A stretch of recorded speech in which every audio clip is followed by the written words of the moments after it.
te abençoe e te guarde, faça resplandecer seu rosto sobre ti, te mostre sua graça e te dê paz. Bonjour, encore une fois chez vous. Aujourd'hui, nous continuons sur notre sujet, c'est que le diable ne mérite jamais entendre. Je vous demanderai, si vous aimez la vidéo, de vous abonner et de rester connecté avec nous. Et cette fois-ci, avec toujours l'homme de Dieu, le pasteur Freddy Moukoutoua.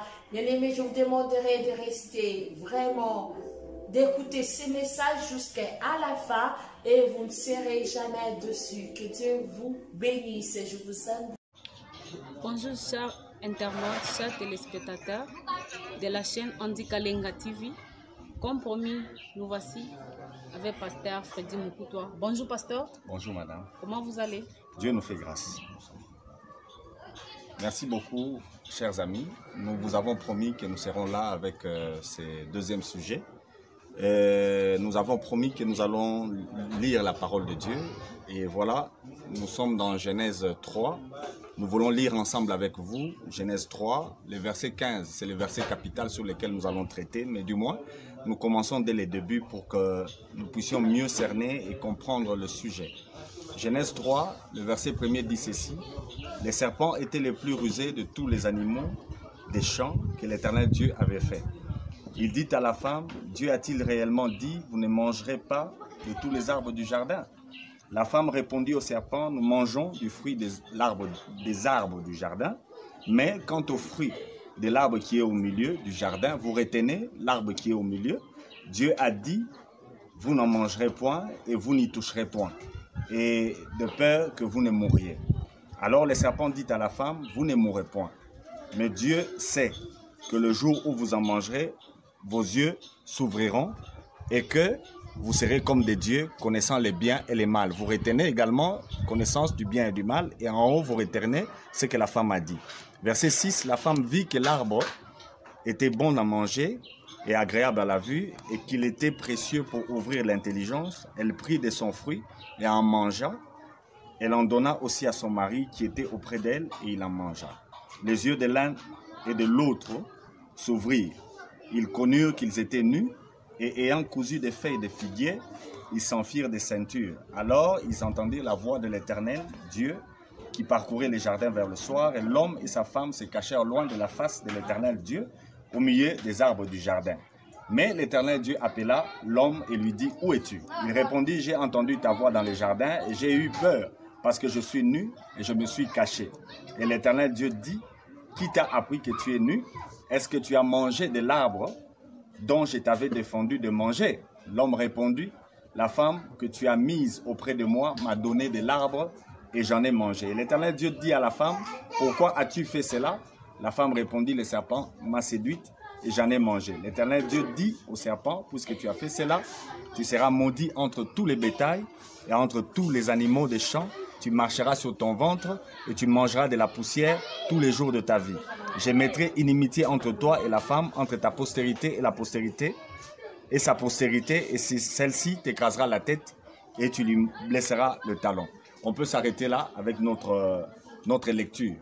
Et comme nous l'avons dit la fois dernière, notre sujet c'est à ce niveau ici. Qu'est-ce que le diable ne voudrait pas entendre? Quel est ce message que le diable n'aimerait jamais, alors jamais écouter? Nous avons dit clairement que ce message-là, c'est lié à la postérité de la femme. Cette postérité, c'est elle qui lui écrasera la tête, tel que Dieu lui avait dit. Quand le péché est entré dans le monde, Dieu a parlé. Et la première personne à qui il a parlé, c'est au serpent. Qu'est-ce qu'il lui dit? Il lui dit que la postérité de la femme va lui écraser la tête. C'est là que nous allons un peu tourner ensemble avec vous pendant ces quelques émissions qui vont se suivre sur votre chaîne. Et nous disons merci à Madame Andi Kalenga qui nous permet de passer encore une fois sur cette chaîne pour ce message. Et nous disons également merci aux internautes. Elle nous a fait part de vos réactions et nous a fait part également de vos attentes. Et nous croyons que ce jour-ci, nous allons commencer déjà à répondre à vos attentes. Maintenant, selon ces textes, je vous avais dit de retenir quelque chose dans le texte que nous venons de lire. Le premier élément que vous devez garder à l'esprit, quand le serpent vient vers la femme, vous constatez que pour la femme, au milieu du jardin, l'arbre qui est là, c'est l'arbre de la connaissance du bien et du mal. Mais quand nous lisons la Bible, vous allez lire Genèse 2, je peux vous lire pour vous, Genèse 2, le verset 9, vous allez constater qu'il y a un problème.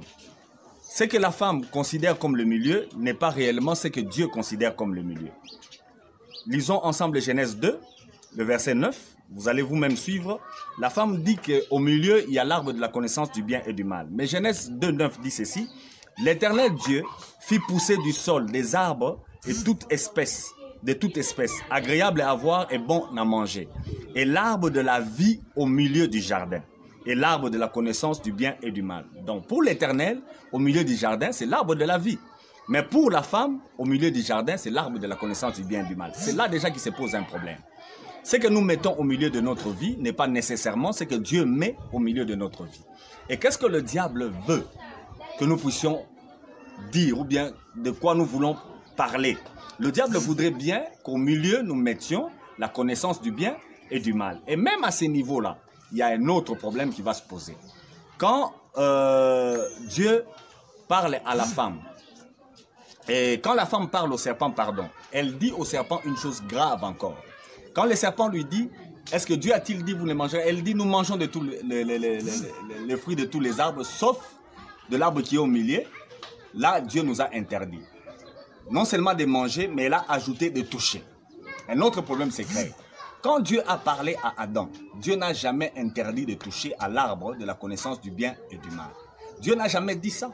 Si vous lisez bien votre Bible, dans Genèse 2 toujours, du verset 15 au verset 17, vous allez constater que Dieu a dit clairement à l'homme qui était seul en ce moment-là, il lui a dit clairement de ne pas manger de l'arbre.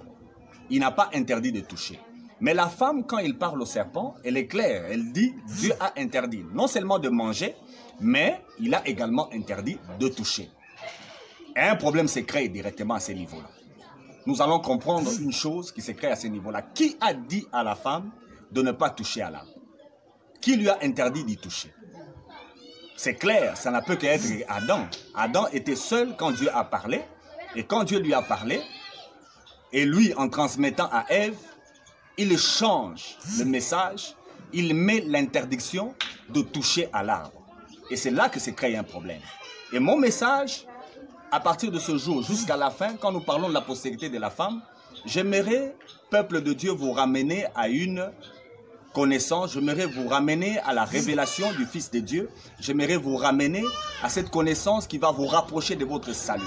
Satan, le diable, qui est le serpent, dans ces textes, et si vous lisez également Apocalypse, dans le chapitre 20, le verset 2, et puis Apocalypse 12, le verset 9, vous allez comprendre une chose claire.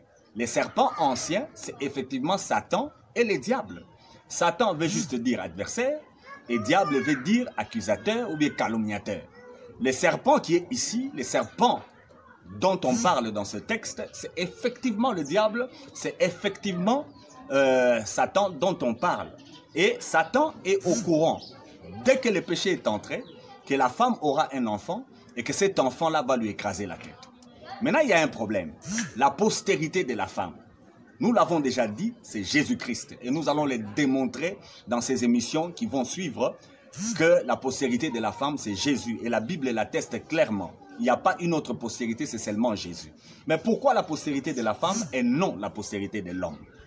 Tous les hommes qui naissent de la femme sont postérité de l'homme. Pourquoi postérité de l'homme? Parce que c'est effectivement l'homme qui donne le sexe à l'enfant. C'est pourquoi ici, j'aimerais aussi dire à un couple qui est en train de se battre pour chercher des garçons.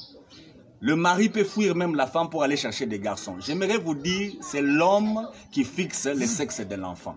La femme est innocente, elle ne donne que ces germes qui sont Y. Mais ce sont les gènes de l'homme qui peuvent changer le sexe. L'homme donne X ou bien il donne Y. Et si l'homme donnait X, là où la femme a donné Y, nous aurons un garçon. Si l'homme donnait Y, là où la femme a donné Y, nous aurons une fille. Donc le sexe de la femme ne sera jamais défini par la femme. Le sexe de la femme est défini par l'homme. C'est pourquoi tous les hommes qui naissent de la femme, dans une union avec l'homme, ces enfants-là sont une descendance de l'homme. C'est ce que la Bible atteste. Et nous le verrons même pour Jésus, c'est que les gens croyaient.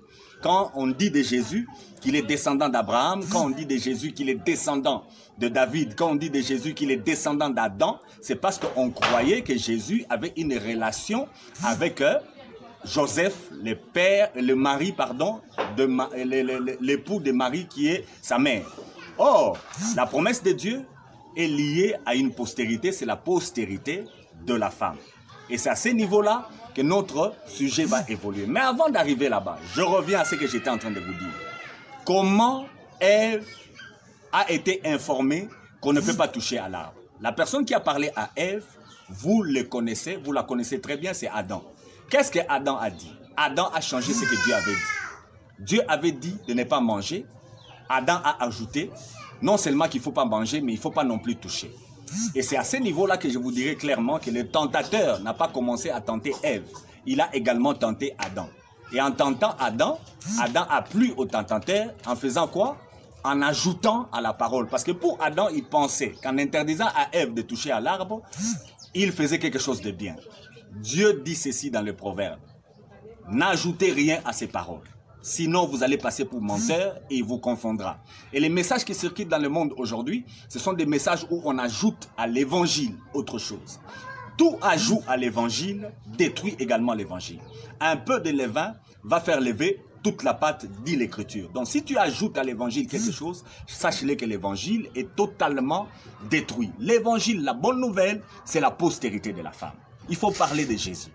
C'est ce que le diable n'aimera pas que l'on puisse dire. Il ne voudra jamais que nous parlions de Jésus.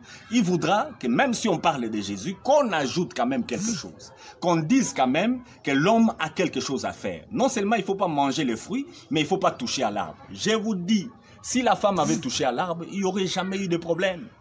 Il n'y aurait jamais eu de problème. Maintenant, l'homme a interdit à la femme de ne pas toucher. Et la femme, de loin, contemplait l'arbre. Elle a commencé à fixer l'arbre en croyant que c'est l'arbre qui était au milieu. Or, à côté de cet arbre-là, il y avait un autre qui est l'arbre de vie. Pour Dieu, le milieu, c'est l'arbre de vie.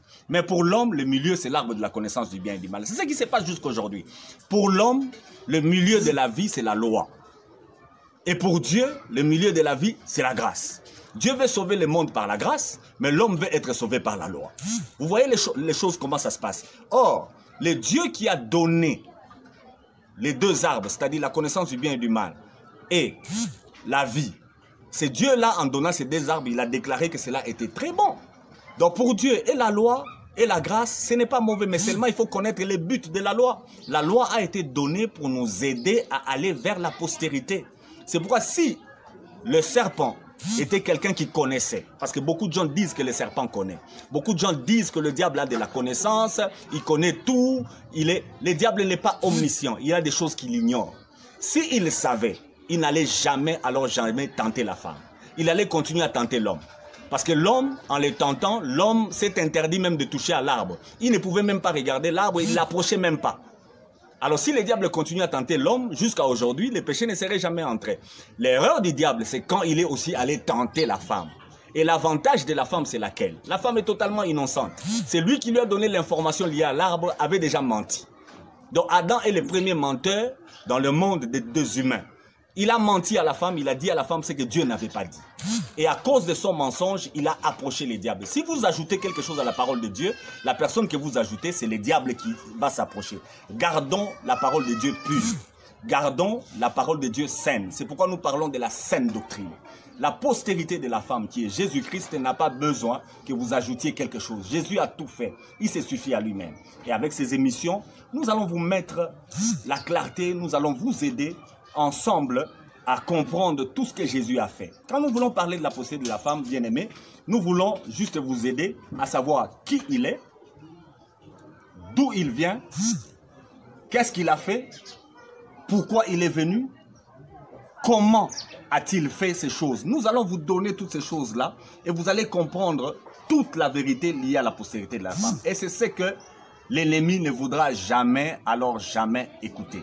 L'ennemi n'acceptera jamais que vous parliez de ce que Jésus a fait. Parce que si vous comprenez ce que Jésus a fait, si vous parlez de ce que Jésus a fait, il y aura le salut dans le monde. Et Paul dira clairement, je n'ai point honte de l'évangile, c'est une puissance de Dieu pour le salut de quiconque croit. Et vous verrez que quand le diable est allé vers la femme, ignorant qu'il était, il ne savait pas que la femme a un secret. Parce que c'est la femme qui doit donner naissance.